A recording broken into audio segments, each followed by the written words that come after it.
Bonjour à tous. Bienvenue à notre webconférence du Cercle français de l'eau, dont le sujet est la gestion de la ressource en eau en période estivale. Alors, nous accueillons ce matin Thierry Burlot, président du Cercle français de l'eau, Philippe Dumoulin et Louis Hubert, tous deux membres du Conseil général de l'environnement et du développement durable et rédacteurs du rapport « Retour d'expérience sur la gestion de la sécheresse 2019 dans le domaine de l'eau ». Nous accueillons également Loïc Prudhomme et Frédéric Tufnel, tous deux députés, respectivement de la Gironde et de la Charente-Maritime, des Charentes-Maritimes, tous deux membres aussi de la Commission développement durable et aménagement du territoire de l'Assemblée nationale et rédacteurs du rapport Gestion des conflits d'usage en situation de pénurie d'eau. Alors, évidemment, je remercie tous nos intervenants d'avoir accepté de se plier ce matin à l'exercice de présentation et d'échange autour de leur rapport. Rapports qui, je dois le dire, sont d'une grande clarté et d'une grande qualité. Alors, je suis, pour ceux qui ne me connaissent pas, Clotilde Terrible, déléguée générale du Cercle français de l'eau. Et avant de passer la parole à Thierry Burlot, je vous fais un point rapide sur le fonctionnement de cette webconférence. Donc, les conférenciers vont intervenir chacun une dizaine de minutes. Nous avons évidemment coupé les micros des participants qui n'interviendront pas. Vous avez cependant la possibilité de poser des questions sur le système de questions-réponses Q&R. Je vois qu'il y a déjà deux questions qui sont inscrites dans la barre et je crois, si mes informations sont bonnes, vous pouvez voter pour les questions que vous souhaitez voir remonter, les plus importantes. Alors, je serai la garante du temps et avec Philippe de Quatre-Barbes, nous ferons, le collaborateur du Cercle français de l'eau, nous ferons en sorte que ce débat aboutisse à une conclusion à 11 h. Alors maintenant, je laisse la parole à Thierry Burlot, président du Cercle français de l'eau, entre autres, pour l'introduction de notre sujet de ce matin, la gestion de la ressource en eau en période estivale. Thierry, c'est à toi. Merci beaucoup, Clotilde. Donc, je suis très heureux, au nom du Cercle français sur l'eau, de vous accueillir ce matin pour cette webconférence. Je tiens à remercier Madame Dumoulin et Monsieur Hubert, membres du CGEDD, d'être parmi nous et de nous donner la possibilité de partager avec eux les conclusions de leur rapport, et remercier nos deux parlementaires, Loïc Prudhomme et Frédéric Tufnel, qui avaient eu la gentillesse de nous accueillir d'ailleurs dans le cadre de leur travail sur ce sujet, et les remercier de leur participation. Donc, gestion de la ressource en eau en période estivale, un sujet qui va devenir majeur dans les années qui vont venir, et le Cercle français sur l'eau souhaite aider tout simplement les territoires, les collectivités locales, les entreprises, les associations, tous les acteurs de l'eau à prendre conscience de ces difficultés et ensemble, collectivement, d'être en capacité de trouver les bons leviers pour permettre aux priorités de s'exprimer, à savoir l'alimentation en eau potable, la continuité écologique et bien évidemment les usages. Le sujet va devenir d'une extrême tension dans certains territoires métropolitains et peut-être même bien au-delà. Et on voit bien que la gestion de l'eau dans les territoires va devenir primordiale pour le développement de ces territoires et de nos activités humaines. C'est un vrai sujet qui va s'aggraver évidemment avec le dérèglement climatique, un vrai sujet qui va s'aggraver notamment dans des périodes de tension, et il nous faut anticiper, être en capacité de comprendre ce qui va se passer ou ce qui peut se passer, et d'être capable de mettre en place des outils, je crois, de médiation et de compréhension en place. Donc, je suis très heureux que le Cercle français sur l'eau se saisisse de ce dossier.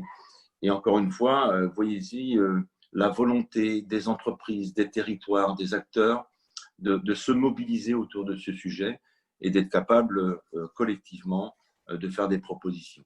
Voilà ce que je voulais vous dire en introduction de notre débat, en vous remerciant encore une fois les uns les autres, notamment les intervenants, de leur contribution et en remerciant tous les participants, qui sont nombreux, je crois, ce matin.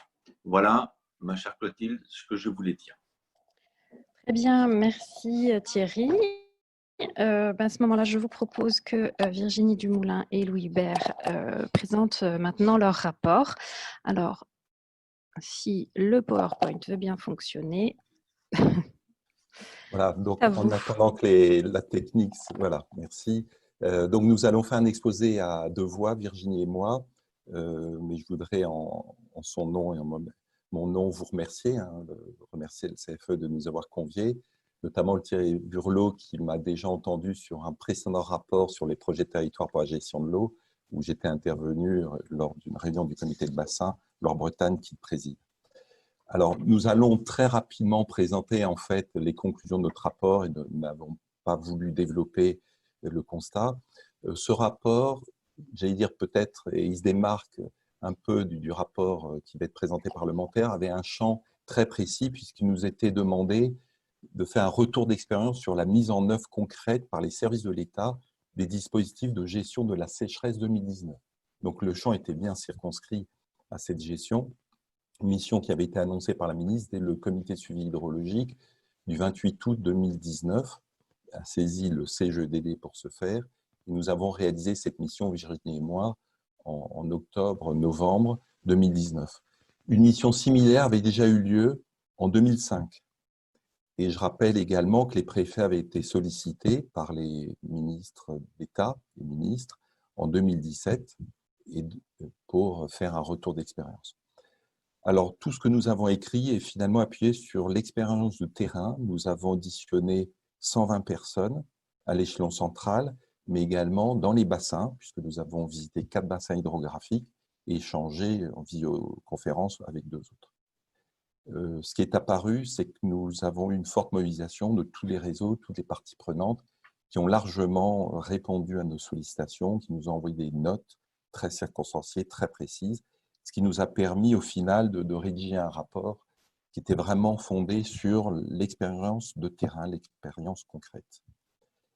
Alors pour ce qui est du constat, et c'est la diapo suivante, je ne vais pas développer les particularités de la sécheresse et de l'étiage 2019. Vous allez les retrouver dans un diaporama long qui n'est pas projeté là, mais que vous aurez dans le compte-rendu de la réunion. Si ce n'est pour caractériser cette sécheresse assez exceptionnelle par le fait qu'elle a duré 3 années d'affilée pratiquement, qu'elle a duré 7 mois en 2019, qu'elle s'est étendue à toute la France et qu'elle a été doublée d'une canicule. C'est ce qui en fait un caractère, ce qui lui donne un caractère assez exceptionnel. On voulait aussi insister dans le diaporama long sur le fait que la sécheresse, ce n'est pas simplement l'épuisement ou la raréfaction d'une ressource. C'est très souvent une dégradation profonde, voire irréversible de milieux naturels, de milieux humides, mais pas que milieux humides. Et c'est un des phénomènes qui était le plus marquant en 2019. Alors, le constat, il a montré finalement que tout le cadre institutionnel dans lequel les services de l'État interviennent a été bien cadré par les textes, mais également par la circulaire de 2011. Circulaire qui faisait suite à la mission d'inspection que j'ai évoquée tout à l'heure.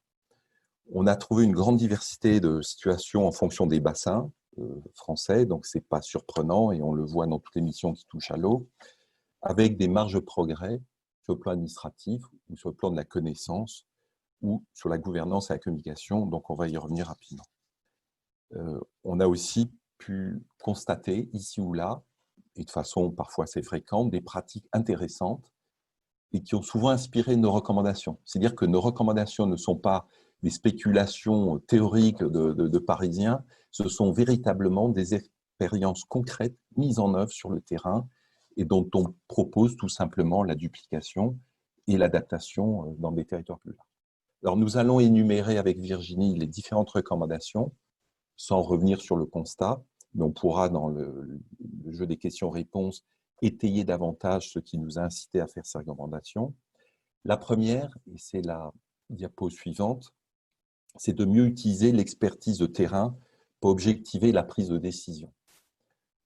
on s'aperçoit qu'il y a énormément d'informations mobilisées par les acteurs de terrain et qui n'est pas toujours suffisamment utilisée lorsque les décisions sont élaborées, mûries et prises.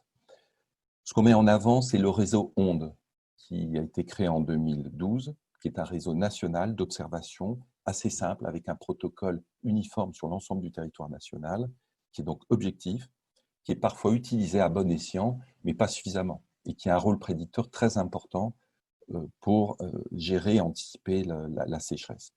Donc, c'est une de nos principales observations pour objectiver et mieux utiliser les informations. Mais on a également préconisé de l'utiliser comme paramètre pour définir certains seuils dans les arrêtés des préfets, parce que là encore, les données peuvent être suffisamment objectives pour être utilisées dans les arrêtés. Et puis, on a aussi recommandé, ce n'est pas sur le diaporama, le fait de systématiser le lien entre les seuils et la prise d'arrêté. Il peut y avoir un seuil d'observation d'un indicateur sur le terrain, mais qui n'est pas forcément suivi d'effet ensuite dans les arrêtés ou après un certain délai. Voilà. La recommandation suivante, ou le groupe de recommandations, visait à améliorer la connaissance des prélèvements par les services de l'État pour l'ensemble des usages. On s'aperçoit que les services de l'État, les préfets prennent des mesures de restriction, mais par rapport à des volumes dont le prélèvement n'est pas connu, ou pas suffisamment précisément. On a des chiffres de consommation d'eau à l'échelle nationale par acteur, mais très souvent annuels. Mais on n'a pas de suivi suffisamment fin qui permette d'apprécier la réalité des prélèvements, donc de mesurer l'efficience et l'efficacité des restrictions qui peuvent être apportées. Je rappelle qu'en 1992, on avait imposé l'obligation de déclaration des prélèvements de plus de 1000 m3. En 2016, cette obligation s'est élargie à l'ensemble des prélèvements. Peu de préleveurs particuliers ou économiques ne déclarent tous leurs prélèvements, et pour ceux qui les déclarent, ils n'ont pas toujours les compteurs qui permettent d'en assurer un suivi annuel ou voire mensuel ou quasiment hebdomadaire. Donc, c'est une des préconisations que nous faisons, rendre obligatoire la déclaration des prélèvements domestiques, notamment à partir de 250 m3. Je rappelle, pour fixer un ordre de grandeur, pour un particulier qui a une piscine, qui la remplit par moitié chaque année, c'est 60 m3. Donc, 250 m3, c'est une consommation très importante et c'est la raison pour laquelle nous avons proposé ce seuil. Diapo suivante, une série de recommandations visant au partage de l'information, au partage du diagnostic et à l'anticipation, à travers la généralisation de comités départementaux de gestion de l'eau qui remplaceraient un peu et qui systématiseraient les comités sécheresse, dont nous appelons de nos voeux que ces comités ne se réunissent pas uniquement quand il y a des difficultés, au moment où la crise est là, mais se réunissent beaucoup plus tôt pour pouvoir anticiper. Nous avons proposé de les rebaptiser comités de gestion de l'eau dans la récente circulaire ministérielle au préfet. Le ministère propose de les appeler des comités de la ressource en eau. Voilà. Élargir la gestion de l'eau et la préoccupation portée par les services de l'État à l'ensemble des aspects de la gestion de l'eau et pas uniquement à la situation de crise. Et puis, on y reviendra peut-être dans le débat, assurer une expression beaucoup plus équilibrée des différents membres de ces comités et des différentes parties prenantes. On nous a souvent dit que ces comités de gestion de la sécheresse étaient un peu des chambres d'enregistrement des désaccords ou de répartition de la pénurie entre agriculteurs. Donc, il faut sortir de cette logique-là. Alors, pour la suite des recommandations, c'est Virginie qui continue. Merci Louis. Oui. Donc ensuite, on a essayé quand même de regarder aussi ce qui nous est apparu comme un des principaux problèmes, à savoir l'articulation entre les services de l'État de deux départements différents. Parce que comme vous le savez, les cours d'eau suivent une logique hydrographique, alors que l'organisation des services de l'État, elle est liée à l'organisation territoriale départementale, et toutes les compétences en fait en matière de gestion de la sécheresse sont entre les mains du préfet de département.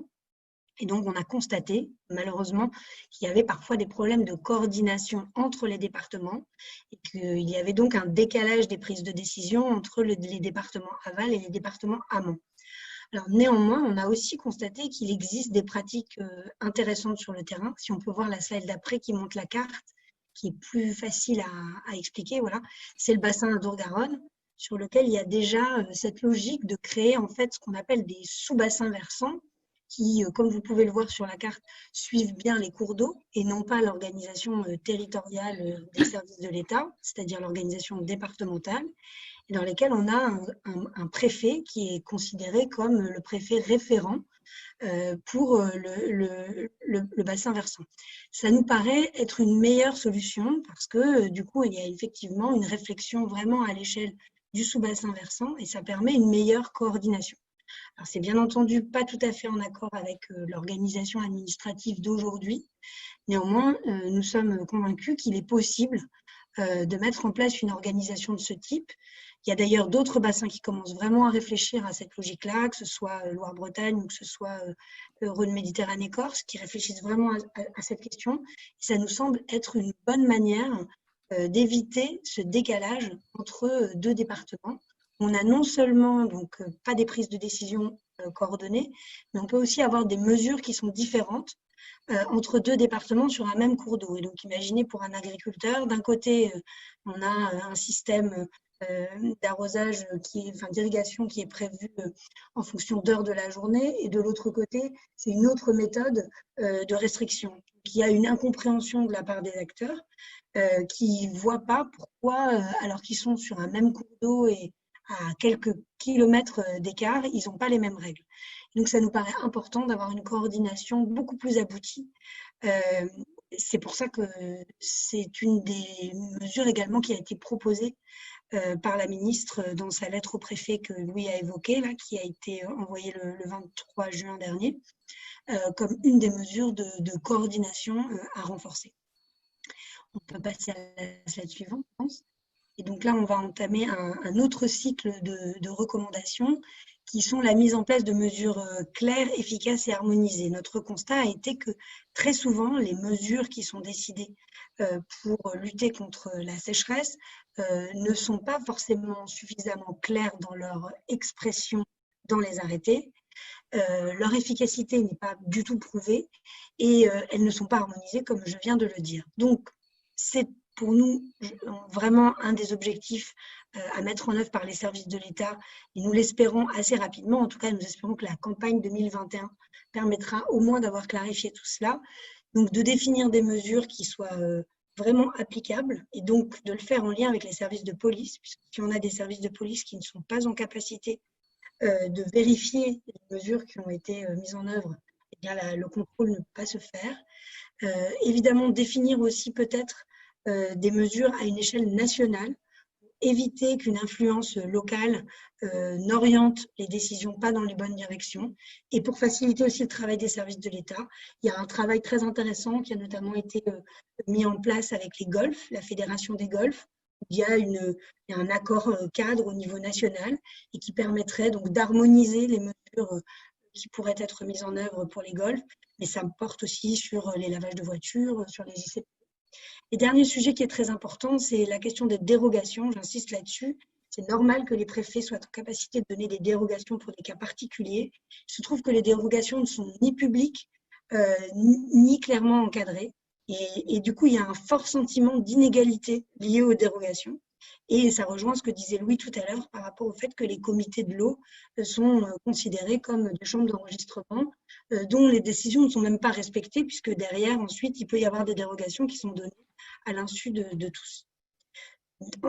Autre série de recommandations, donc renforcer l'efficacité du système. Comme ça a été dit, on n'a pas une bonne connaissance des prélèvements et donc ça donne une vraie difficulté pour prendre des mesures dont l'efficacité est prouvée. Nous avons cherché avec Louis un exemple sur le territoire national permettant de prouver que quand une décision, une recommandation est mise en place, eh bien, il y a une amélioration de l'état du milieu. Et on a trouvé finalement extrêmement peu d'études, extrêmement peu de données nous permettant de prouver que telle mesure est plus efficace que telle autre. Alors, il y a bien sûr le dire d'experts, comme on dit, c'est-à-dire que les acteurs savent que c'est fondamentalement les mesures volumétriques qui ont un impact et qu'il faut qu'elles soient très, très fortement engagées, c'est-à-dire plus de 50% de réduction des prélèvements pour qu'il y ait un impact sur les milieux, mais on n'a pas de données claires le prouvant. Et donc, évidemment, ça aussi, ça affaiblit les dires de l'État.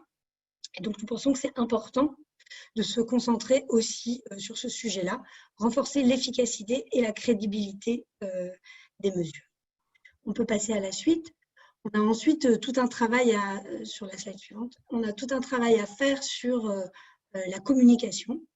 Voilà, la communication, qui aujourd'hui est une communication réglementée de façon un peu archaïque, qui ne permet pas forcément une grande efficacité, qui n'utilise pas suffisamment les outils modernes de communication. Là-dessus, il y a un travail à faire pour améliorer la communication et rendre les choses plus claires, notamment pour les usagers, pour qu'ils soient mieux en capacité de comprendre, parce qu'il peut y avoir vraiment des incompréhensions.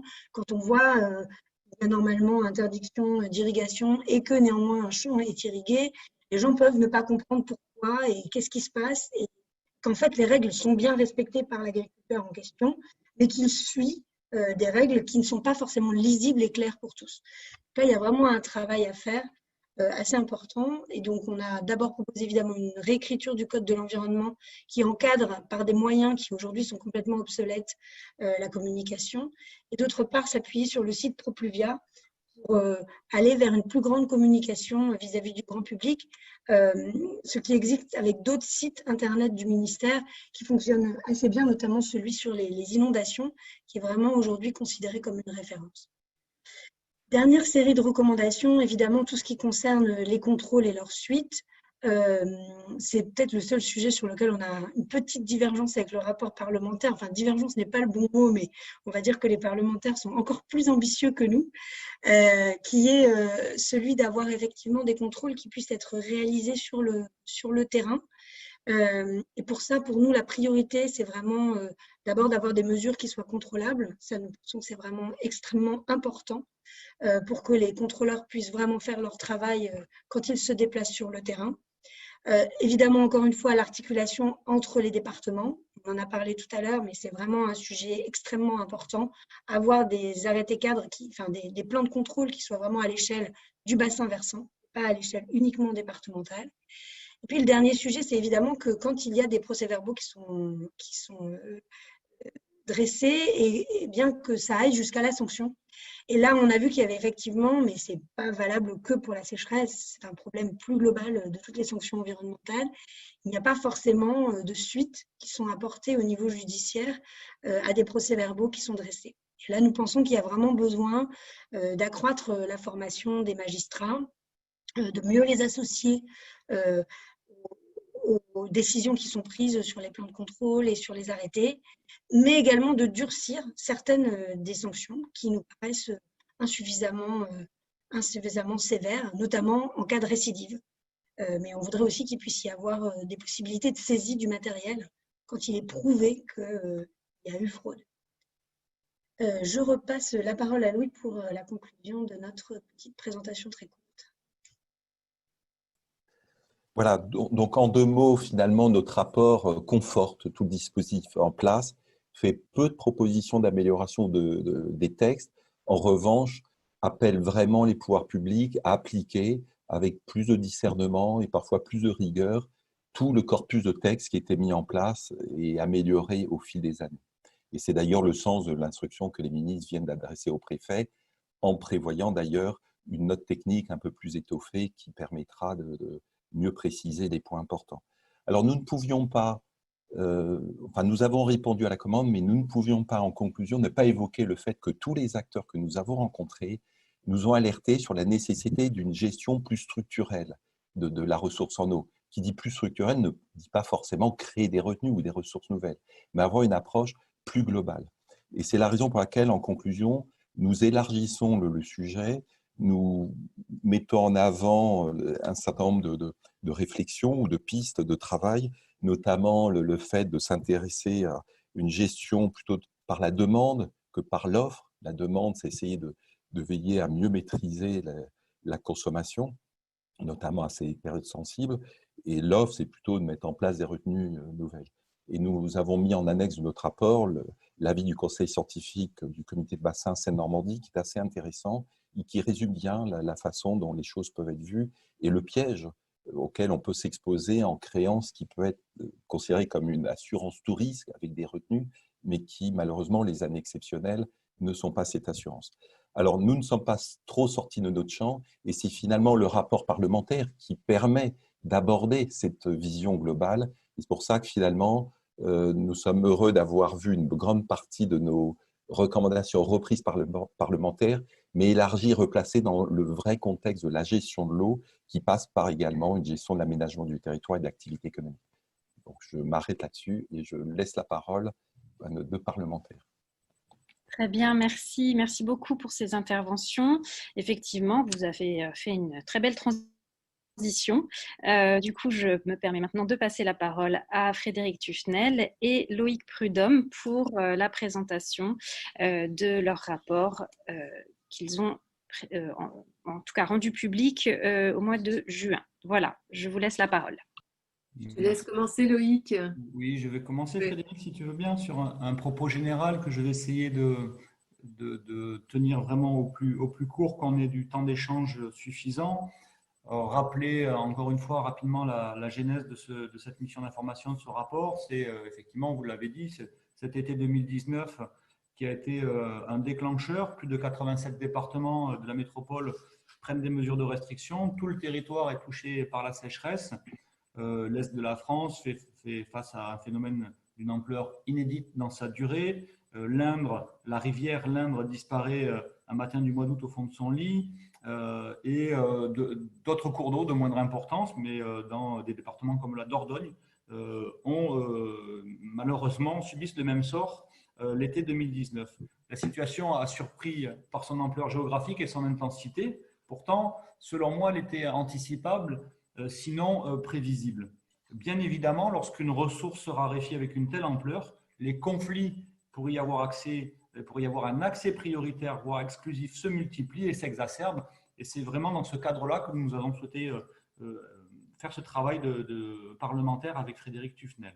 Alors, une fois les tensions installées, leur régulation par la puissance publique est alors particulièrement difficile et les personnes du CGEDD viennent de l'expliquer, faute de dispositifs peut-être suffisamment organisés. Et moi, j'irais même au-delà, puisque c'est vrai qu'on a exploré un champ peut-être un peu plus large, où on était peut-être un petit peu plus radicaux dans notre approche, de dispositifs suffisamment normatifs, j'allais dire, pour permettre de réguler ces tensions.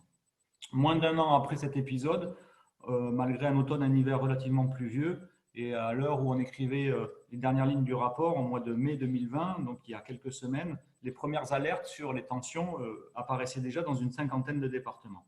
Alors aujourd'hui, l'évidence ne peut plus être niée. Nous pensions pouvoir anticiper la nécessaire adaptation de notre gestion de l'eau au bouleversement en cours. Il est factuel que le choc climatique a déjà commencé. Les modifications des quantités de précipitations, leur concentration lors d'événements extrêmes, la modification de leur répartition géographique ou saisonnière, l'accroissement de la fréquence et la durée des épisodes de sécheresse mettent en danger notre organisation sociale et économique, absolument désarmée face à ces changements profonds et durables.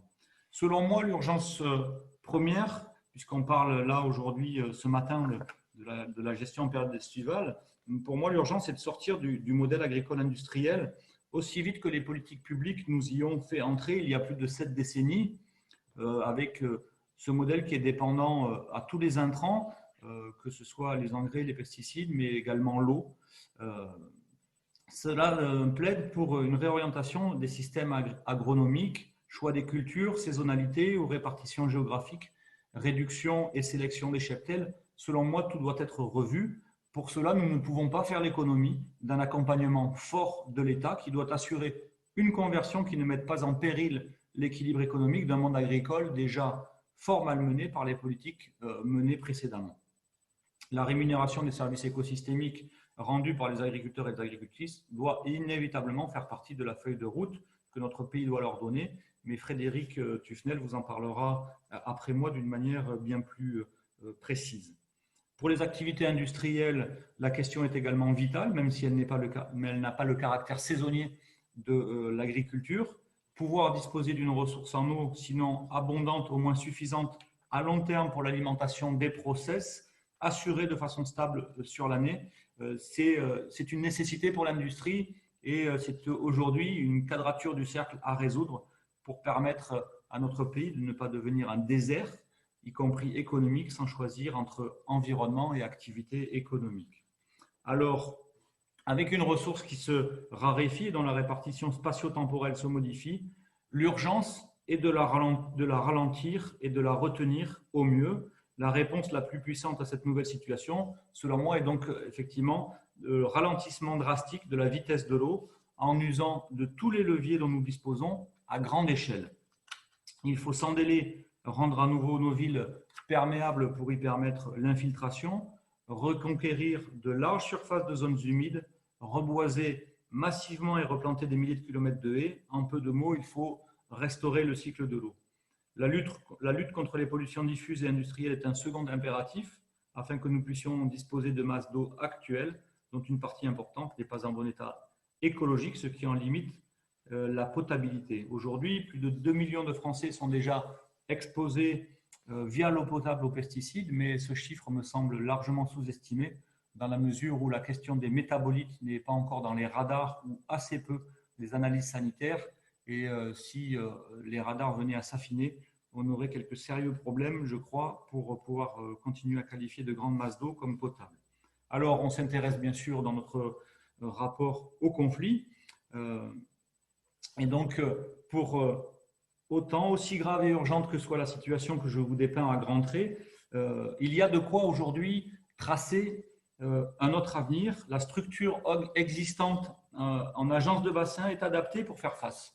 Si le découpage et le CGEDD, les personnes du CGEDD nous l'ont expliqué, et si ce découpage et cette gouvernance a été bâti sur d'autres motivations que celles actuelles pour faire face aux défis climatiques, il n'en reste pas moins pertinent, bien que perfectible. Et vous évoquiez juste avant la question des sous-bassins et comment on se faisait un petit peu, on passait au-dessus des frontières administratives pour avoir vraiment une gestion hydrologique et hydrographique de la question.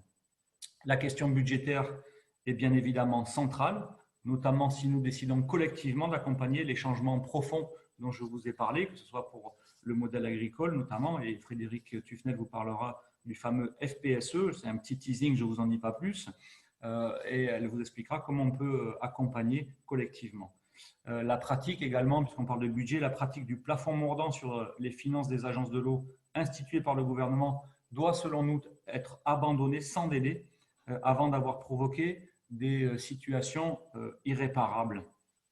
Pour agir efficacement dans cette anticipation et dans la régulation des conflits à venir, il faut enfin acter un réel équilibrage, et ça a aussi été dit par le CGEDD, parce que nous sommes bien sûr basés sur les travaux existants. Nous n'avons pas travaillé d'un bureau parisien, nous non plus, nous sommes allés sur le terrain, mais nous avons aussi regardé beaucoup ce qui avait été fait avant nous. On s'inscrit dans une continuité. Donc, il faut acter ce réel équilibrage au sein des instances de la gouvernance de l'eau, quel qu'il soit, à tous les niveaux. Et c'est vraiment pour nous une évidence pour arriver à réguler ces conflits. Un conflit ne s'efface pas d'un trait de gomme, il se régule. Et pour ça, il faut qu'il y ait un équilibre dans la parole qui est entendue, qui est portée par chacune des parties prenantes. Enfin, le travail d'analyse engagé dans cette mission parlementaire me permet d'affirmer que pour modifier notre gestion de la ressource en eau sans partage, les engagements volontaires des consommateurs, quels qu'ils soient, quelle que soit leur appartenance à des professions ou des corporations ou y compris les particuliers, ces engagements volontaires ne fonctionnent pas. Il faut que des bornes soient posées clairement pour avoir une réorientation. Il faut que ces limites soient tracées, connues. Vous l'avez également rappelé dans le rapport du CGEDD, et éventuellement tracées par des contraintes normatives nouvelles, même si on n'en a pas fait une liste pléthorique avec Frédéric Tufnel. Il nous semble qu'il y a quelques textes qui mériteraient d'être sinon toilettés. Vous avez dit quelques autres mériteraient d'être remis au goût du jour, en tout cas utilisés plus efficacement. Il y a peut-être quelques normes et quelques textes à revoir également. Enfin, pour terminer, éviter une guerre de l'eau, pour moi, passera par une régulation des conflits plus efficace.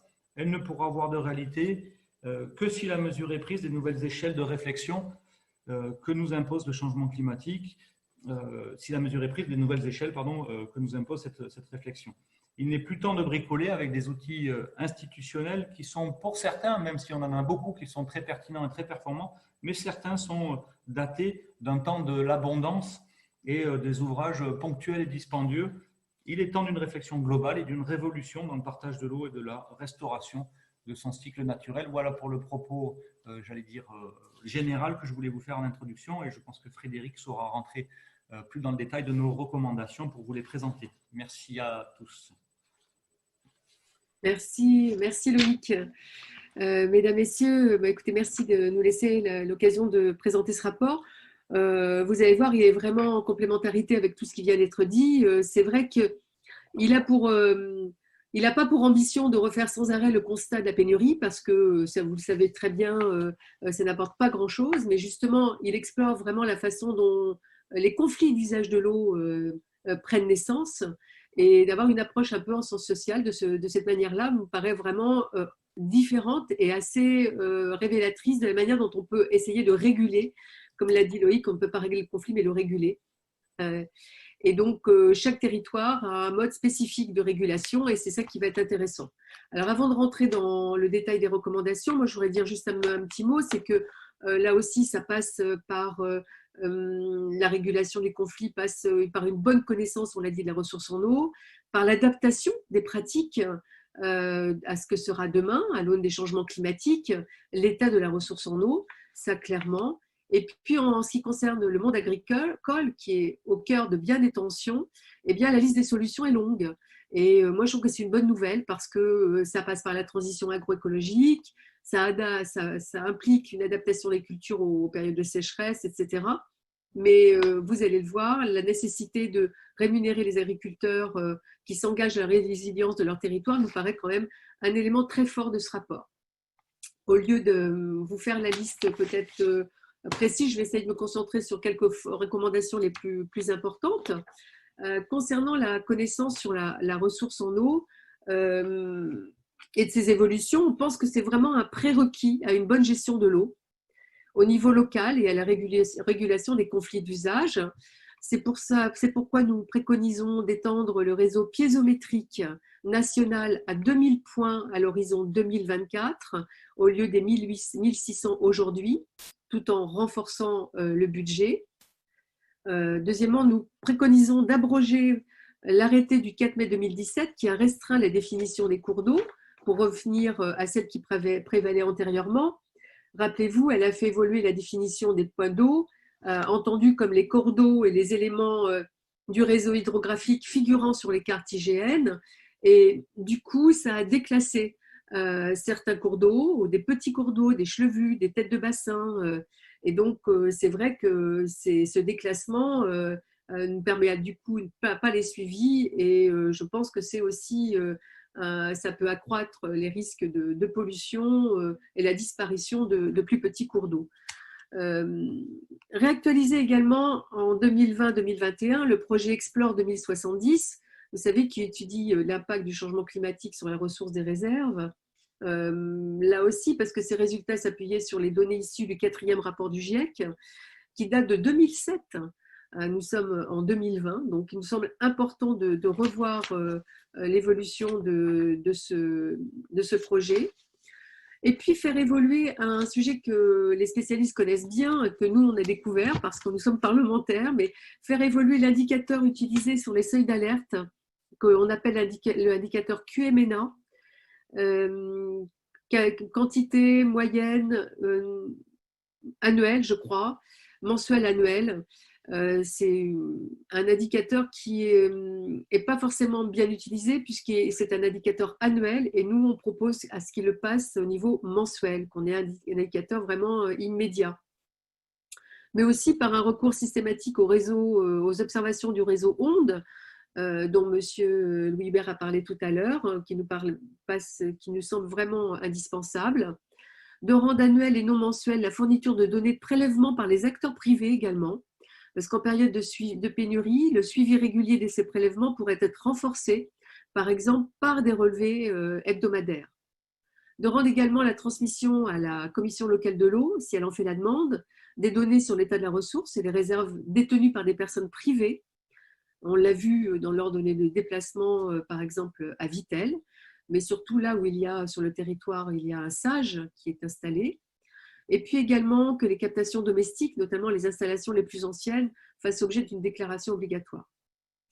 Enfin, en deuxième partie, c'est que pour la conciliation des différents usages, lorsqu'une tension doit passer par une répartition des indispensables restrictions d'usage, cette répartition doit garantir l'égalité de tous devant l'effort collectif et veiller aux cohérences territoriales au sein d'un même sous-bassin, vous l'avez dit, Madame Dumoulin, et être accompagnée par des contrôles et des sanctions nécessaires au respect du partage. C'est pourquoi nous préconisons de systématiser le déclenchement des mesures de restriction au franchissement des seuils d'alerte avec les données de référence harmonisées au sein d'un même sous-bassin, on le voit bien, de traiter à égalité avec les autres besoins en eau l'intérêt des milieux aquatiques, trop souvent délaissés, tout en assurant l'existence d'une solidarité entre tous les usagers du sous-bassin, d'objectiver, de rendre publiques les dérogations aux restrictions d'usage qui sont accordées, notamment par l'identification de situations types définies explicitement au niveau des arrêtés cadres, de renforcer la coordination entre départements d'un même sous-bassin versant pour le déclenchement des mesures de restriction. C'est là vraiment qu'on se rejoint sur ces recommandations, et l'harmonisation des dérogations et les contrôles réalisés, de poursuivre la consultation régulière des comités sécheresse existants, parce qu'on sait très bien que souvent ils sont sur une période et puis après voilà, ils s'arrêtent. Nous, ce qu'on préconise, c'est que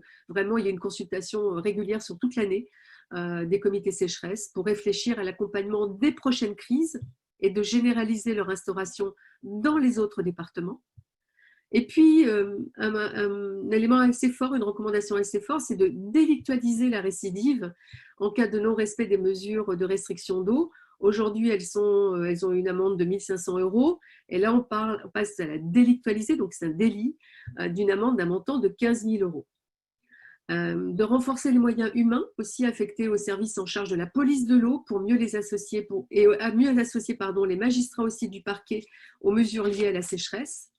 Et puis, en troisième lieu, et comme l'a dit Loïc Prudhomme, il est plus possible aussi de se contenter des mesures d'urgence prises quand la situation est déjà dégradée. C'est pourquoi nous recommandons de suivre avec attention les résultats du groupe de travail justement sur les freins au développement des différentes pratiques de réutilisation des eaux non conventionnelles. Nous rappelons toutefois que ces solutions ne peuvent venir qu'en complément d'une démarche qui consiste à faire évoluer les usages pour les adapter à la disponibilité de la ressource, de renforcer le recours aux solutions fondées sur la nature et d'inciter les communes et intercommunalités à désimperméabiliser leur territoire. Et c'est un sujet qui me tient à cœur puisque j'avais travaillé sur un rapport sur la préservation des zones humides face à l'impact du changement climatique. De rendre également aussi, je continue, obligatoire une tarification incitative à la réduction de la consommation d'eau pour les redevances des agences de l'eau et pour le réseau d'eau potable. Et pour ce dernier, nous préconisons un barème progressif en fonction du nombre de litres d'eau consommés. On pourra revenir sur ce sujet-là. D'abandonner le système de mise en concurrence des barrages hydroélectriques qui pourrait être remplacé par un système proche de la régie, permettant d'octroyer sans mise en concurrence des concessions à une structure publique dédiée. Et je pense que là, il y avait des choses qui étaient déjà en cours par le ministère. De déployer une information grand public, vous l'avez dit tous, plus explicative et plus responsabilisante sur les enjeux de l'eau.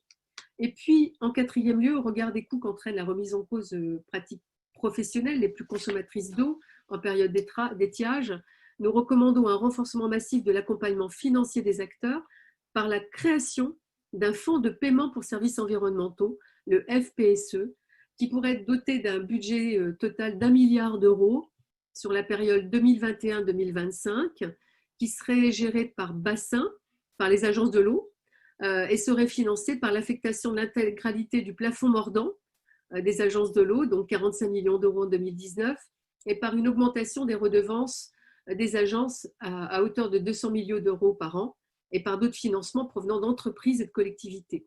On pourrait très bien combiner des FPSE publics, privés, également, pour essayer d'avoir des territoires un peu résilients et adaptés à chaque territoire. Et puis, en dernier lieu, s'agissant de la gouvernance de l'eau, qui doit être ambitieuse par sa portée, ses objectifs et ses actions afin d'aboutir à la construction d'un compromis global autour des solutions collectivement partagées, nous recommandons aussi de faciliter l'appropriation des documents techniques. On l'a dit dans les comités, les différentes instances locales de gouvernance, les clés, les comités sécheresse, et d'instaurer un délai minimum de 15 jours de communication préalable des documents, comme ça se fait classiquement dans les conseils d'administration, par exemple, et de s'assurer d'une composition et d'un fonctionnement de ces instances qui garantissent l'expression équilibrée des différentes parties prenantes, qu'on mette tous les acteurs autour de la table, et de confier au service de l'État, à défaut à la CNDP, un rôle actif de médiateur dans l'animation de ces instances et d'octroyer aux services concernés un droit d'opposition qui rendrait effective leur position de garant de l'intérêt commun. Vous le voyez, tout ça doit rentrer dans le cadre, ce que nous appelons, ce qui existe déjà, les PTGE ou les PGRE, partout là où il y a des tensions sur la ressource, en les intégrant aux sages quand ils existent, parce que ça leur donne une portée réglementaire. Ceux qui existent doivent déjà être rendus cohérents avec les sages déjà adoptés, mais je sais que c'est très compliqué. Mais à la limite, pourquoi pas s'attaquer à ce sujet-là. Et à plus long terme, rendre obligatoire la déclinaison en SAGE des SDAGE 2027-2032 sur tout le territoire national. Voilà. Je vais m'arrêter là sur la liste des recommandations. Je suis à votre disposition avec Loïc pour répondre à vos questions.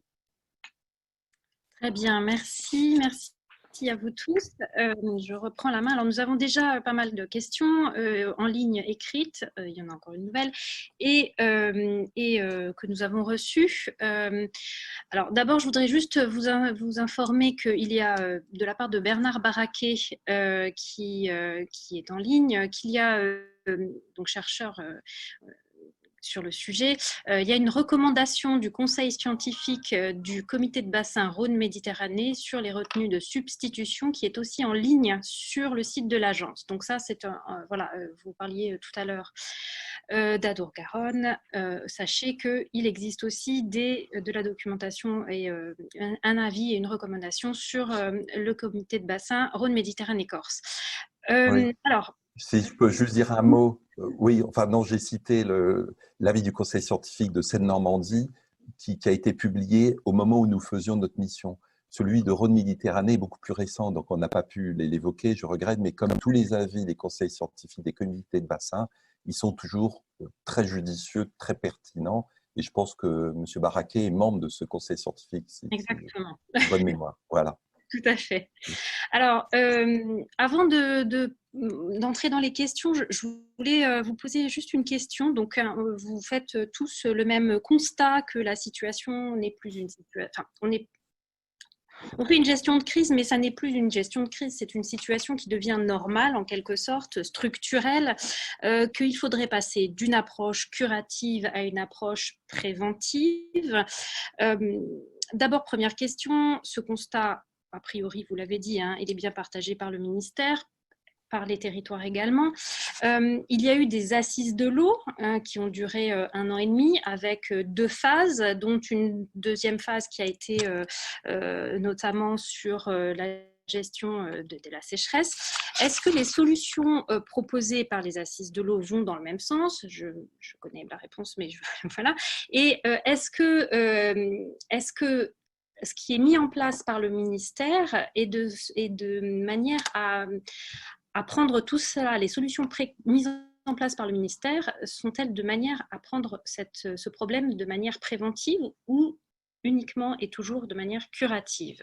Alors, je vous laisse la parole. Qui souhaite intervenir en premier? Je ne sais pas, peut-être Virginie. Oui, allez-y. Ouais, un petit mot sur le constat. Il faut se projeter dans l'avenir et on évoque souvent le changement climatique. Mais de l'expérience que j'en ai, j'étais avant en agence de l'eau, montre que quand on s'intéresse, enfin, ce qui apparaît également, et on l'a dit les uns et les autres, c'est qu'il faut un constat partagé. Or, le constat nécessite de se tourner vers le passé, voir ce qui a modifié ou ce qui a créé les déséquilibres. Et très souvent, ce n'est pas le changement climatique, c'est simplement une augmentation assez forte des prélèvements liée à l'augmentation de la population, liée à l'augmentation des usages pour certaines activités économiques, et en période d'étiage, c'est surtout l'activité agricole, mais c'est également lié, et je salue ce qui a été écrit dans le rapport parlementaire, c'est souvent lié à la modification des territoires, l'imperméabilisation, la suppression des zones humides. On a un représentant des pêcheurs qui nous a dit, dans les bassins d'altitude où les zones humides n'ont pas été asséchées, on n'a pas eu de sécheresse en 2019. Oui. Donc, c'est bien la preuve que l'aménagement du territoire et la surconsommation sont là. Alors, tout ça va être aggravé par le changement climatique, mais cessons de penser que le problème est nouveau et tient uniquement au changement climatique. Il va être aggravé, mais le problème, on l'a entre les mains. Oui, je peux peut-être compléter et dire, je suis tout à fait d'accord avec vous, les solutions, elles existent, on le connaît. Les zones humides, par exemple, sont des lieux vraiment où on peut avoir des vraies zones tampons, en plus, où on peut avoir une expansion des crues qui soit absorbée par ces zones humides. Et c'est vrai qu'elles ont un rôle absolument et des vertus exceptionnelles que l'on doit prendre en compte. Absolument, et que c'est bien une question d'aménagement du territoire et d'artificialisation des sols. Pour revenir jusqu'aux assises de l'eau, moi, je voudrais simplement dire, c'est qu'il y a eu beaucoup de recommandations dans ces assises qui portaient sur justement des éléments réglementaires qui ont été mis en place. Et lorsque nous avons rencontré la ministre avec Loïc Prud'homme, nous avons demandé d'avoir un point justement par rapport aux recommandations qui ont été portées lors des assises de l'eau. Alors, elle doit le faire prochainement. Alors, voilà, après, question maintenant ministérielle, on va voir de quelle manière ça se passe. Mais en tout cas, il y a des mesures d'ordre réglementaire et d'ordre législatif. Et c'est pourquoi, dans notre rapport, on a bien insisté sur ce qui était d'ordre législatif. Et que c'est vrai qu'il y a beaucoup de choses qui pourraient être mises en place à la fois très, très rapidement. Je pense même aux solutions fondées sur la nature, où on parlait des tourbières, par exemple. Les tourbières, ce sont des lieux aussi de protection. Eh bien, déjà, là, on pourrait peut-être prendre des mesures très rapides de protection des cours d'eau, où cet arrêté du 7 mai 2017 qui fait évoluer la situation des points d'eau et les zones de captage. Franchement, là, il y a des sujets très réglementaires immédiats à prendre en compte, pour lesquels nous n'avons pas la réponse encore. Si je peux juste ajouter un mot sur ce sujet. Il y a évidemment tous les sujets réglementaires et législatifs qui ont déjà été abordés et qui sont importants, et chacun doit faire ce qu'il peut faire à son niveau. Et donc, tout ce qui découle des assises de l'eau, effectivement, doit être mis en œuvre progressivement. Mais je voudrais insister sur le fait qu'on a aussi un vrai sujet de gouvernance et de mise en commun des acteurs. Louis l'a dit, et c'est important. C'est vraiment un sujet extrêmement important. Si on a un partage de la connaissance et un partage des objectifs, on arrive à mettre en place des projets, y compris des projets compliqués. Si on prend le sujet un peu toujours polémique de la question des retenues de substitution, il y a des territoires dans lesquels des retenues ont été mises en place et où ça fonctionne. Donc, il est possible de faire les choses à partir du moment où il y a un partage de la connaissance entre les acteurs. Et c'est pour ça que tout le sujet lié au comité de l'eau, qui doivent avoir une vision large et pas une vision uniquement sur la question de la sécheresse. Ce que nous, on essaye de dire dans notre rapport, effectivement, le rapport parlementaire dit la même chose. Ce qui est important, c'est qu'on ait une vision globale. Parce que ce n'est pas juste la question de à quelle date, c'est évidemment très important, à quelle date on arrête les prélèvements, parce que sinon il y a péril pour les milieux aquatiques. Il faut le faire au bon moment pour éviter une catastrophe. Mais si on n'a pas une vision plus englobante, qui prend en charge l'ensemble des questions, avec effectivement la question des zones humides, avec la question des prélèvements, avec la répartition des prélèvements, on n'arrivera à aucune solution. Et ça, je pense que le ministère, pour le coup, il en est complètement convaincu. Les services de l'État le savent et on a toujours vu les choses de façon très globalisée. D'accord. Merci de vos réponses. Alors, j'aurais plein de questions à vous poser, mais l'objectif est quand même de laisser la parole à la salle qui, en même temps, vous pose des questions. Alors, je vais commencer par une question. Quelle est, à votre avis, question de Madame Schneier-Madanes, quelle est, à votre avis, l'influence que peut avoir l'expérience Covid pour la gestion de la ressource cet été ou plus ? Est-ce qu'il y a une influence de la gestion de l'expérience Covid ? Est-ce que ça permet c'est quand même une crise mondiale ? pas forcément issus du changement climatique, mais qui donnent des indices peut-être de gestion. Voilà. Quel est votre avis? Je laisse la parole à Frédéric Tufnel. Moi, je peux te dire un petit mot. Moi, je pense que oui, cette expérience Covid doit être un moment. Enfin, on doit prendre en compte ce que nous venons de vivre pour se dire qu'il nous faut une qualité de l'eau, voilà, de très bon niveau. Et renforcer cette qualité de l'eau me paraît vraiment indispensable pour rassurer la population. Parce qu'on peut très bien imaginer que les choses peuvent aussi se transmettre. On a besoin d'avoir une qualité d'eau potable. L'eau potable est voilà, je ne peux pas vous dire autre chose. Pour moi, c'est indispensable d'avoir une très bonne qualité de l'eau. Alors après, comment, etc., pourquoi le rapport ne l'aborde pas parce que c'est vrai qu'on n'était pas, nous avons été arrêtés dans notre mission à ce moment-là, mais c'est clairement un critère qu'il faut prendre en compte pour l'avenir. Dans les stations d'épuration, etc. Enfin, on l'a vu. Monsieur Prudhomme. Quelqu'un peut vraiment compléter.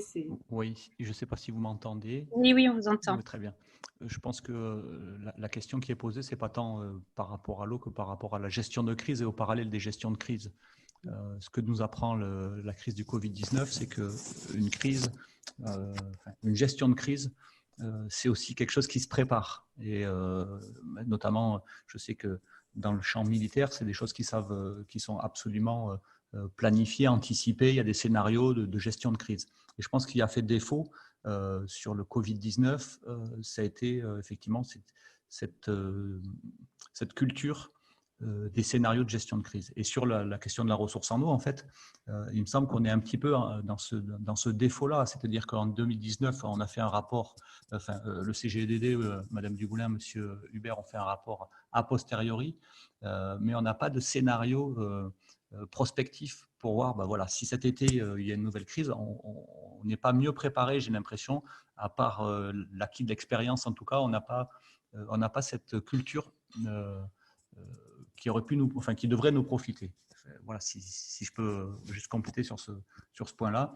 Et c'est ce que moi je plaide aussi sur cette question-là, c'est qu'il y a une question de planification et d'échelle. Et là, on est sur un problème dont je pense qu'on n'a pas mesuré l'échelle encore. Et malheureusement, je pense que c'est ce qui fait défaut aux décideurs politiques d'une manière générale. C'est-à-dire que tout à l'heure, on parlait est-ce que ça va dans le bon sens ou pas. Je pense que ce n'est pas une question d'aller dans le bon sens, c'est une question de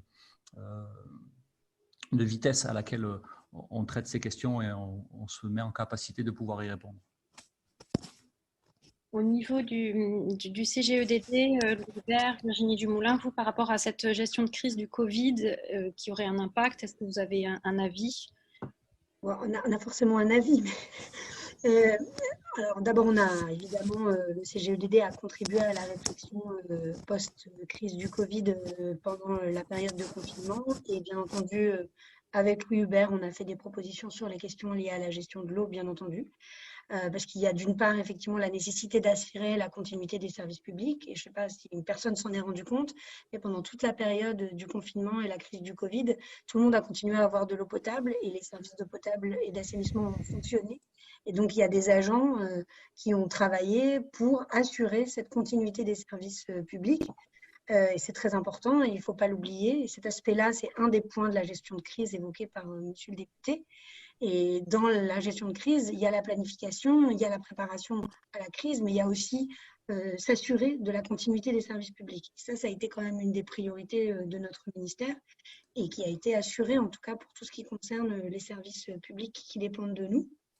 Et ensuite, bien entendu, ce qu'on peut espérer, c'est que la crise Covid nous aura démontré une nouvelle fois la nécessité de progresser en matière de gestion de crise et donc d'être bien en capacité d'être plus résilient et d'intégrer dans nos processus et notre mode de fonctionnement une capacité à réagir.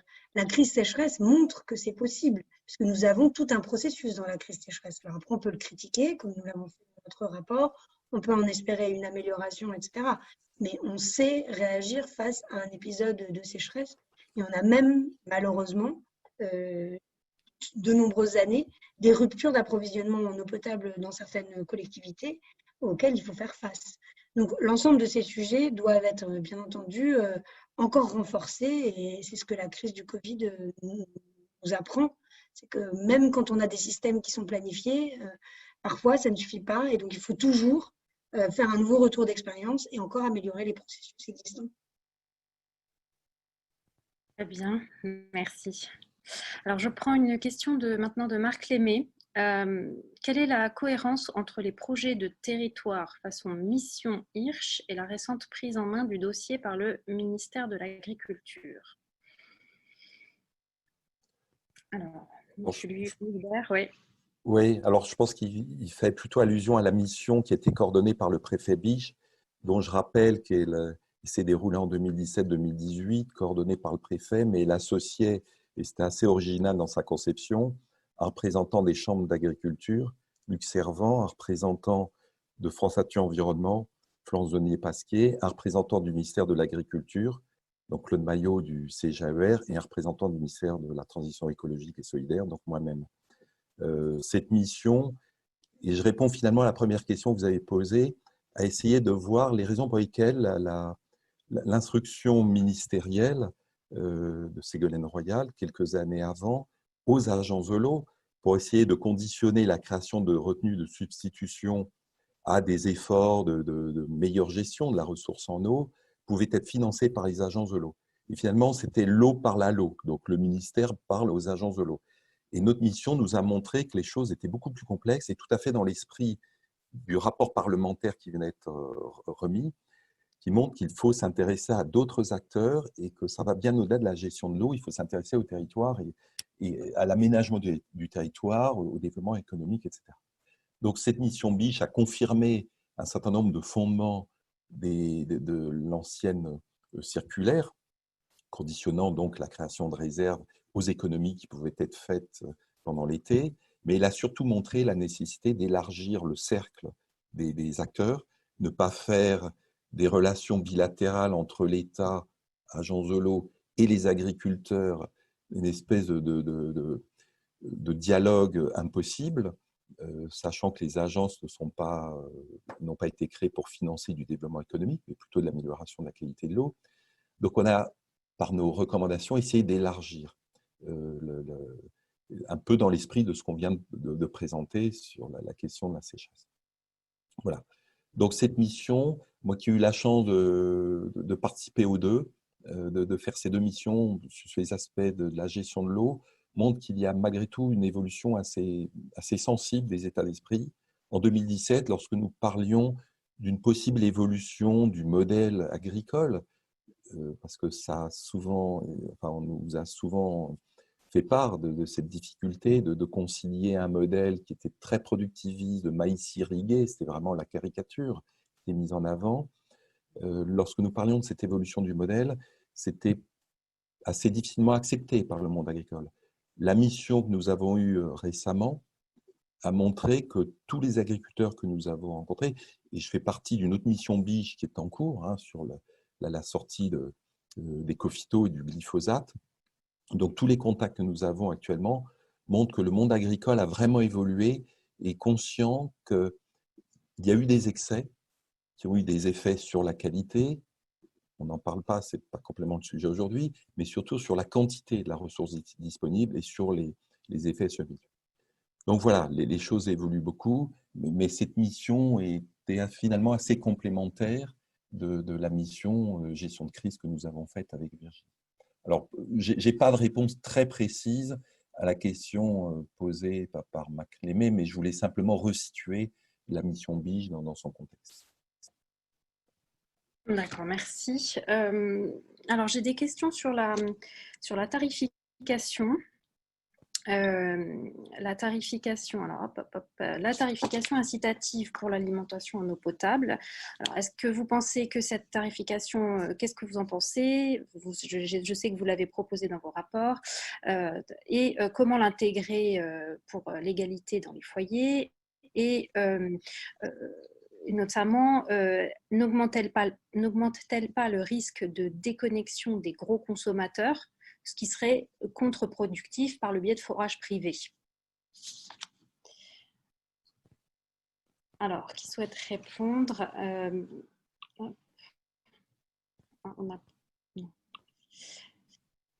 Est-ce que Frédéric Tufnel ou Loïc Prudhomme, vous avez fait des propositions de tarification progressive? Je vous propose de… Je vois.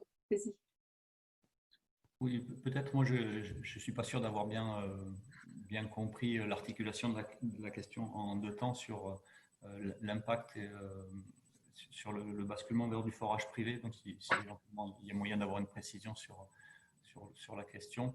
Sur la tarification incitative, moi, c'est notamment une mesure que j'avais déjà proposée au moment du rapport avec Adrien Morenas, qui a précédé celui-ci. Donc, sur le champ du consommateur particulier, c'est aussi ce que l'on dit dans ce rapport de la mission d'info, c'est que pour rendre l'eau symboliquement précieuse, on va dire, il faut que son prix soit aussi il soit corrélé à la rareté de la ressource. Mais donc, sur le champ des utilisateurs particuliers, effectivement, il semble utile, en tout cas moi je plaide pour ça, que les premiers mètres cubes soient sinon gratuits, même si j'aimerais que ça le soit, en tout cas on s'est entendu sur le fait qu'ils soient très accessibles et peu chers, et que le mésusage soit ensuite soumis à un tarif bien plus dissuasif. Et en fait, c'est la même affaire du côté des usages professionnels, qu'ils soient industriels ou agricoles.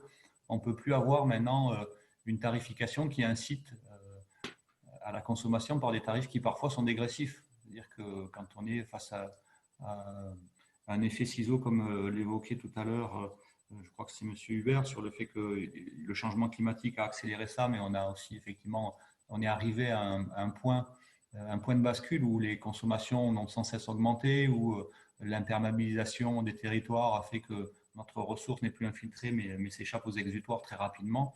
Il y a un levier qui est le levier financier qui permet de tracer un chemin inverse, celui de la sobriété et celui de l'usage parcimonieux.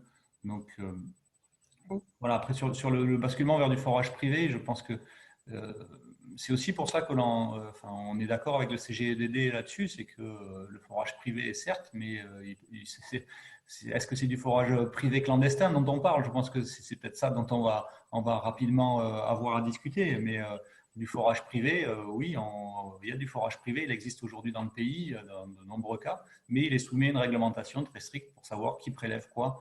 Donc voilà, je pense que ça ne…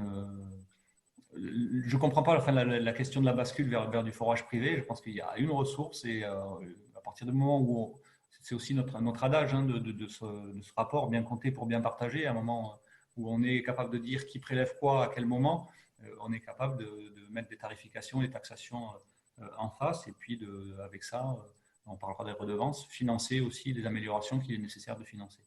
Alors effectivement, il y a une précision sur la tarification incitative ou progressive. C'est vrai qu'elle n'est pas applicable, en tout cas pour les usagers en habitat collectif, et il n'est actuellement pas possible de l'indexer sur le nombre de personnes au foyer. Du coup, voilà, quelles idées pour résoudre ce problème? Ce sont les questions qui se posent sur la tarification progressive. Voilà. Ce qu'on peut peut-être rajouter, c'est que c'est vrai, on a vraiment pensé à ce problème et on était plutôt parti sur la question d'un quotient familial qui serait appliqué à des familles nombreuses. Alors c'est vrai que c'est un peu complexe peut-être à mettre en place, mais je pense que ça vaut le coup de se pencher là-dessus, parce que c'est vrai qu'on ne va pas pénaliser des familles qui ont 5 enfants et, voilà, et qui consomment de l'eau, mais vraiment encourager les gens quand même à moins consommer et avoir un quotient familial qui sera appliqué pour la tarification. Ce que je peux peut-être rajouter, c'est que le même raisonnement s'applique aussi, nous, pour les redevances pour prélèvement sur la ressource en eau, dans la manière dont on a pensé ça. Par rapport justement à, comme on aurait, si dans un monde idéal, on aurait une connaissance beaucoup plus fine des prélèvements par le biais de données mensuelles plutôt qu'annuelles, ça permettrait justement de mettre en place une tarification saisonnière de l'eau qui pourrait peut-être s'adapter en fonction de sa rareté et à un moment donné. C'est ça qui paraît peut-être avoir une souplesse dans cette tarification qui s'adapterait à la ressource à un moment donné. D'accord, merci. Alors, j'ai des questions aussi sur les bassins versants, sous-bassins versants. Alors, une question de Thierry Ruff. bassin versant et sous-bassin versant, ce sont toujours des unités hydrographiques pour définir les masses d'eau qui transitent en surface, donc l'offre en eau. Mais les territoires de l'eau sont plus complexes, d'une part parce que les nappes ne coïncident pas avec ces unités de bassin versant, d'autre part parce que les eaux sont utilisées dans des espaces composites appelés bassins déversants. Arbitrer les usages quotidiennement de l'eau devrait tenir compte des maillages hydrographiques et hydrologiques imbriqués. Du coup, vous, par rapport à ça, comment vous vous positionnez dans vos rapports respectifs? Je ne sais pas si Madame… Je pense que c'est un peu ce qu'on a dit. Peut-être que dans ma présentation, ce n'était pas assez clair, mais on n'a absolument pas… on a parlé d'unité, ce qui veut bien dire que, évidemment, on prend en compte à la fois les eaux de surface et les eaux souterraines. Les deux sont mesurés. Et bien entendu, pour prendre des décisions par rapport à l'arrêt des prélèvements, il faut prendre en compte l'état de l'ensemble des masses d'eau. Donc, il n'y a pas de désaccord de fond avec là. On est bien d'accord que justement, l'objectif est de raisonner de façon intelligente et par rapport à l'état des masses d'eau, ce qui n'est pas la structure administrative du département. Voilà, c'est tout. On était juste en train de dire qu'il y a une logique hydrographique et une logique administrative. C'est tout. Mais pas de problème. Par rapport à ça, j'ai une question de Stéphane Thépeau qui dit préconiser une gestion par bassin et sous-bassin versant comme en Adour-Garonne plutôt qu'en suivant les limites administratives des départements est bel et bon. Je lis. Mais quid des transferts d'eau brute entre bassins versants, type Aqua Domitia dans l'ex-Languedoc-Roussillon, et la nécessaire interconnexion des réseaux d'eau potable pour sécuriser l'alimentation des villes et villages?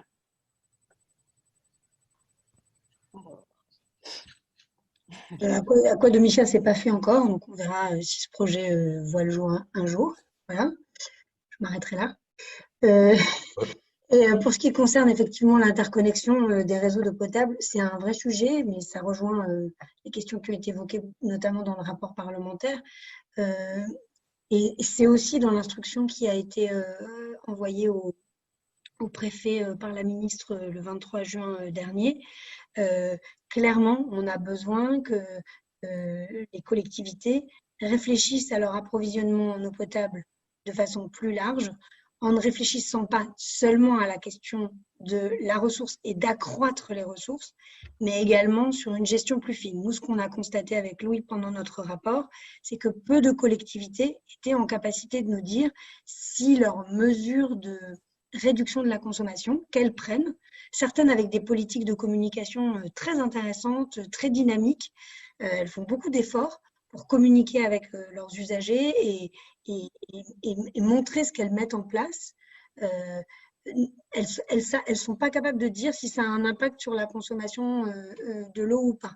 Alors, c'est vrai que c'est aussi très souvent parce que ce genre de problème se pose pendant l'été, où les gens sont en vacances, donc ils se déplacent. Donc, on va avoir à l'inverse des collectivités dans lesquelles il va y avoir une augmentation très forte de la consommation en eau, notamment sur le littoral. À l'inverse, dans d'autres zones, il y a un départ des gens, donc il y a une baisse de la consommation, mais ils ne sont pas en capacité de dire si c'est lié aux mesures de réduction de la consommation qui ont été encouragées auprès des consommateurs ou si c'est lié au fait que voilà, il y a une migration saisonnière qui fait que les gens ne sont pas là et consomment moins. Donc peut-être qu'effectivement, les services d'eau potable pourraient mettre en place des systèmes qui leur permettent de mieux ce genre de choses. D'accord. Merci. Il y a de l'écho, pardon. Très bien. J'ai des questions sur les retenues de substitution. Surprise. J'ai des questions sur les retenues de substitution. Bon, j'ai notamment une question de la part de Daniel Markovitch qui demande si ces retenues ne sont pas un moyen de retarder le moment où l'agriculture devra vraiment se réformer. Je laisse Loïc Prudhomme et Frédéric Tufnel répondre. Voilà une question qui est ouverte. J'espère qu'on a 2 heures pour y répondre. Non, mais… Ah, je suis déçu. Alors, je vais essayer de le faire en 2 minutes, c'est très compliqué. Oui, il y a effectivement cette question de de l'échelle, alors de l'échelle spatiale, de l'échelle temporelle. Je l'ai évoqué dans mon propos introductif, hein, c'est qu'aujourd'hui, on a des défis qui sont d'une telle échelle que nécessairement, ça passera par des solutions, notamment les solutions fondées sur la nature, d'une autre échelle. Mais sur l'affaire des retenues de substitution, parce que je pense que on ne discute pas trop sur les retenues. Madame Dumoulin l'a évoqué tout à l'heure. Moi, ce qui me prête à discussion quand on parle de retenue de substitution, c'est justement la notion de substitution. Parce qu'aujourd'hui, on voit comment, dans beaucoup de cas, elle ne se substitue pas à grand-chose, ni à des prélèvements, ni à des problèmes de répartition temporelle dans l'année des précipitations. Donc, c'est là-dessus qu'il faut qu'effectivement il y ait un accord large, un consensus. C'est vraiment quelque chose qui, ponctuellement, peut aider vers une transition. Voilà, il faut en discuter. Mais c'est vraiment sur la notion de substitution qu'il faut que tout le monde soit d'accord. Et puis, comme toujours et comme souvent, et je l'ai dit aussi sur l'affaire des redevances, l'aspect financier n'est pas anecdotique dans ces questions-là. C'est savoir qui finance pour le profit de qui. Et toute la question, on l'a vu sur les conflits, nous, que l'on a pu regarder, et on l'a vu sociologiquement aussi dans cette approche sociologique que l'on a de la régulation des conflits, c'est cette notion de déséquilibre, en fait, hein, dans la ressource naturelle qui est utilisée, dans la ressource financière qui est utilisée, et dans la manière dont ces deux premières allocations de ressources sont décidées par quelques-uns, voilà, sans discussion suffisamment équilibrée. Moi, ce que je peux peut-être rajouter sur ce sujet, c'est que pour moi, c'est clair que la substitution des prélèvements pour l'irrigation entre les périodes de printemps-été font partie des solutions, mais ce n'est pas uniquement la seule qui doit être déployée. On l'a déjà dit, mais on le répète encore, il y a toutes les plantations massives de haies, l'agroforesterie, toutes les pratiques agroécologiques qui permettent de conserver l'humidité dans le sol et qui servent justement à l'adaptation des cultures, qui font partie intégrante de la stratégie d'adaptation de nos territoires au changement climatique. Donc moi, c'est un point. Le deuxième, c'est que pour moi, il n'y a pas de projet de retenue de substitution s'il n'y a pas un projet qui correspond réellement à l'intérêt général. C'est-à-dire qu'il faut regarder globalement l'intérêt général sur le territoire, et il y aurait pour moi 5 critères. Je vous les liste par rapport à la réflexion que j'ai pu avoir. C'est la réduction des prélèvements en eau pour l'irrigation, à la limite oui, par palier, pour aboutir à terme à une absence de prélèvement en printemps-été. Le deuxième, je dirais, c'est une évolution des pratiques agricoles, mais ça on en parle beaucoup, vers le bio. Par exemple, la sortie complète des pesticides et aller vers l'agroécologie. Le troisième, ce serait la restauration des bons systèmes, des bons fonctionnements des écosystèmes, parce qu'on a besoin des écosystèmes aquatiques, les infrastructures paysagères, pour régénérer la biodiversité, qui est important. Puis quatrièmement, le partage de l'eau entre agriculteurs et d'autres. C'est-à-dire qu'on est en du multi-usage à un moment donné. Et enfin, comme l'a dit Loïc Prudhomme, il faut qu'on ait une gouvernance collective qui soit partagée avec les actions environnementales, etc. On ne pourra pas y arriver. Sinon, on n'y arrivera pas. Sinon, il y a des endroits où la substitution par des bassines n'ont pas lieu d'être. On peut faire autrement, différemment. Mais il y a des endroits où on peut le faire. Donc voilà un peu la manière dont moi je vois les choses sur ces lieux de substitution. D'accord. Alors moi, je vois que le temps passe, il est 10h49, on doit s'arrêter dans à peu près 11 minutes. Moi, j'ai 2 questions. Vous proposez notamment pas mal de solutions, Madame Tufnel, Loïc Prudhomme, notamment pour les agriculteurs. Par rapport au levier financier, je voudrais qu'on en parle parce que bon, c'est quand même un peu le nerf de la guerre, malgré tout.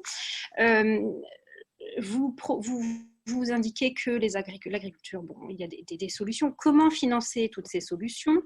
Et j'aimerais aussi que vous nous parliez du fonds dont vous avez parlé et comment le mettre en place concrètement. Et pensez-vous qu'il a une réelle chance d'exister, sachant que Bercy est derrière pour le plafond mordant? Voilà. Je peux commencer, peut-être Frédéric Tufnel complétera après moi. je lis un petit peu entre les lignes et entre les questions sur voilà, la question de ces redevances et notamment notre préconisation d'augmenter les redevances parce qu'effectivement, il faut trouver du financement pour cette affaire de FPSE. Et puis, de notre côté, notre volonté farouche de réduire les consommations et donc avec cet effet un peu couplé de moins de consommation, du coup moins de redevances et moins de financement. Je pense que c'était un petit peu aussi la question qui était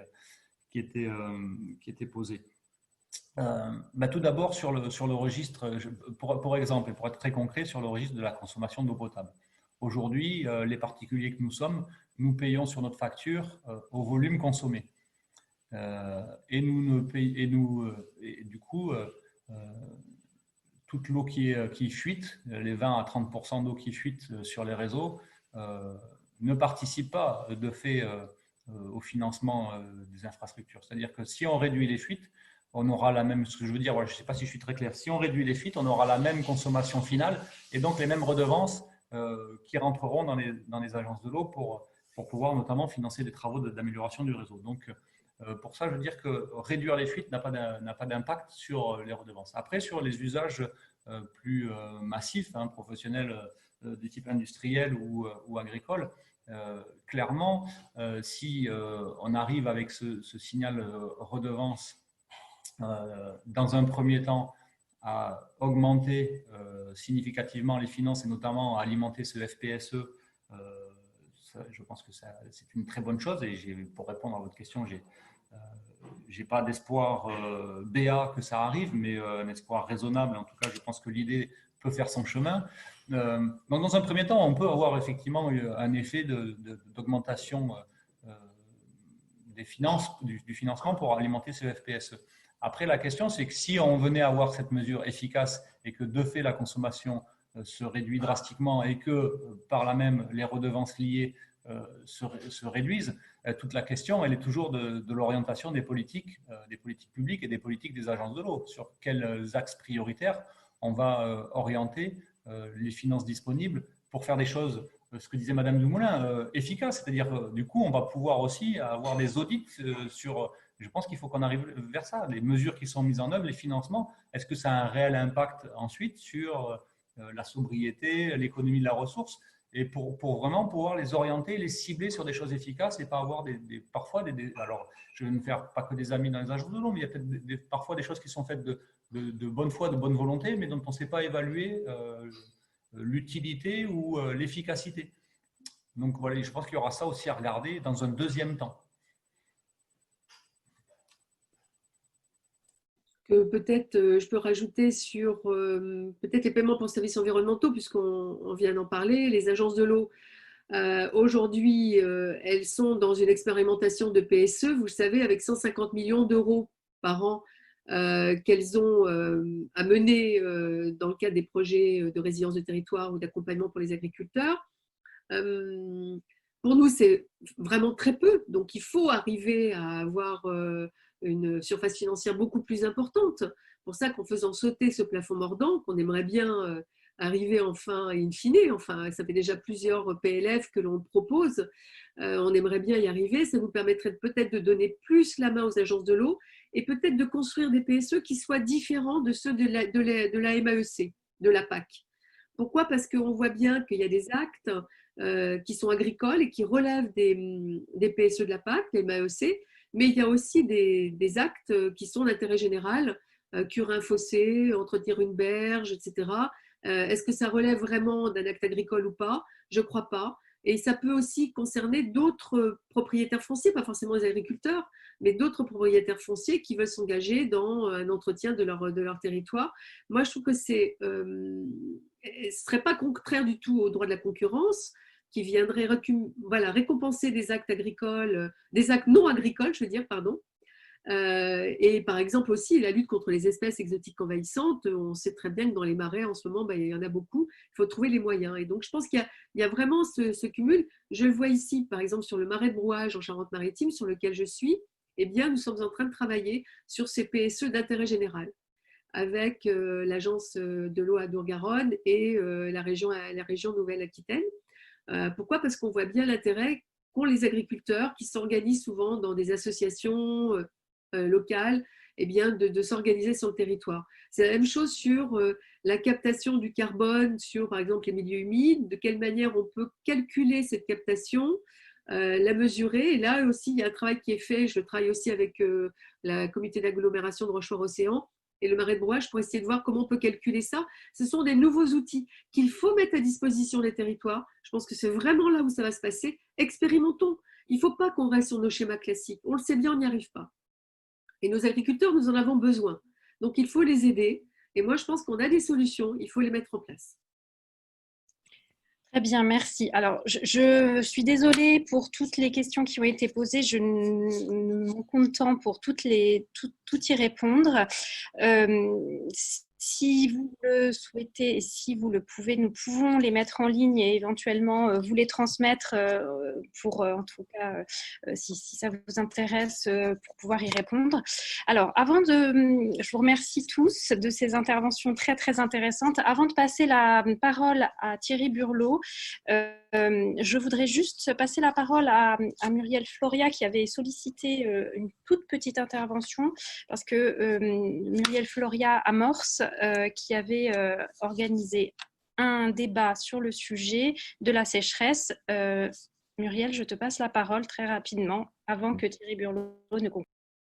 Merci Clotilde, merci Thierry pour me permettre d'intervenir. Donc effectivement, l'association Amorce, qui est une association de collectivités et de ses partenaires qui agissent pour la transition écologique des territoires dans le domaine de l'eau, de l'énergie et des déchets, on a organisé le 11 juin un colloque sur le sujet, alors de façon dématérialisée bien sûr.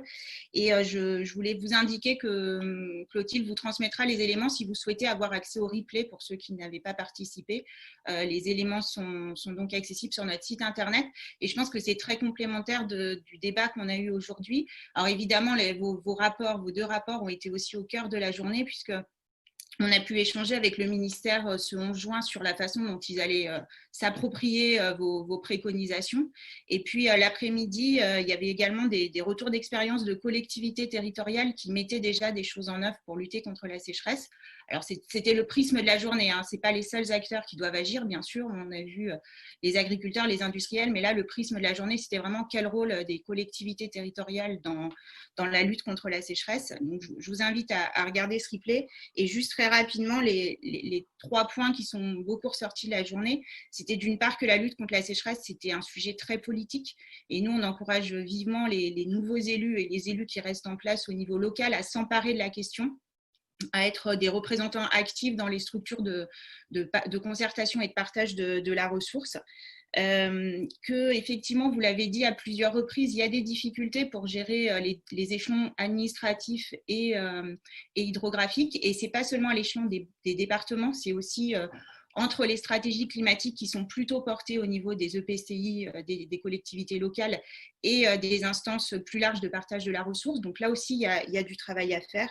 Et puis, vous l'avez également rappelé, on a beaucoup parlé de la culture du résultat, de la nécessité de mieux mesurer, de mieux suivre l'efficacité des actions, parce que c'est important pour que les collectivités continuent à agir, qu'elles sachent mesurer l'efficacité de leurs actions et qu'elles puissent prioriser. Et bien sûr, avec la question des contrôles, que ce soit l'autocontrôle ou le contrôle des services de police de l'eau. Voilà, j'ai été super rapide. En tout cas, je suis à votre disposition. Vous aurez tous les éléments de connexion envoyés par Clotilde et puis au plaisir de poursuivre ces discussions qui vont nous occuper dans les mois qui arrivent. Merci beaucoup Muriel. Thierry, je te passe la parole pour le mot de la fin et la conclusion. C'est à toi. Merci Clotilde. Donc, merci à toutes et à tous. Encore une fois, ce débat a montré la complexité du sujet et l'obligation de réfléchir et d'agir différemment. Moi, ce que je voudrais vous dire, je voudrais insister sur 2 points. Le premier, on est en train de travailler sur la revision des SDAGE à partir de l'état des masses d'eau dans nos bassins. Et le constat, il est sévère, très sévère, notamment sur le respect de la DCE. Et aujourd'hui, on se retrouve dans une situation qui se dégrade dans beaucoup de bassins. Et cette dégradation, elle est en très grande partie expliquée par la question quantitative. C'est-à-dire que l'impact du débit sur la qualité de nos cours d'eau est incontestable, et moins il y a d'eau, plus ça se dégrade. Ça, c'est le premier point. Donc, aujourd'hui, il est nécessaire, au niveau de nos bassins, au niveau de nos stages, qu'on se refixe des ambitions.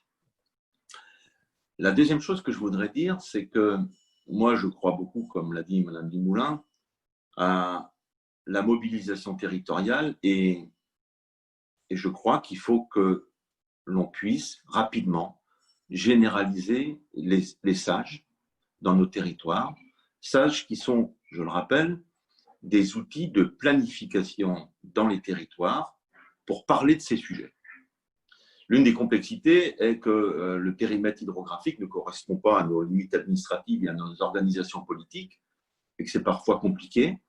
Mais en tout état de cause, on a la nécessité absolue de travailler dans ces périmètres hydrographiques de planification.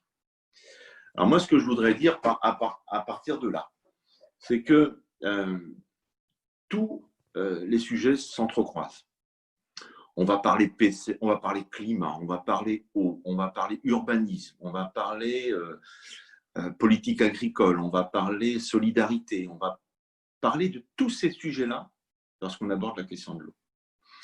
Et je crois qu'il faut que dans les sages, on puisse rapidement généraliser ce qu'on appelle les études HMUC, qui doivent être un état des lieux précis de l'hydrologie, des milieux, des usages et du climat. Et je crois qu'il faut que ces études HMUC soient réalisées dans tous les sages et que ça puisse être un état des lieux partagé des situations. Parce que tant qu'on n'arrivera pas à mobiliser les élus, les acteurs économiques, les acteurs associatifs autour d'un état des lieux de ces sujets, on n'y arrivera pas. Donc c'est le premier point. Le premier point, et il me semble déterminant, si on veut avancer, de partager cela. Et encore une fois, les problèmes des uns ne sont pas les problèmes des autres. Et il faut identifier par sage ces sujets. Ça me paraît essentiel. Parce que je rappellerai d'ailleurs que dans beaucoup de territoires, l'accès à l'eau va devenir déterminant pour le développement du territoire.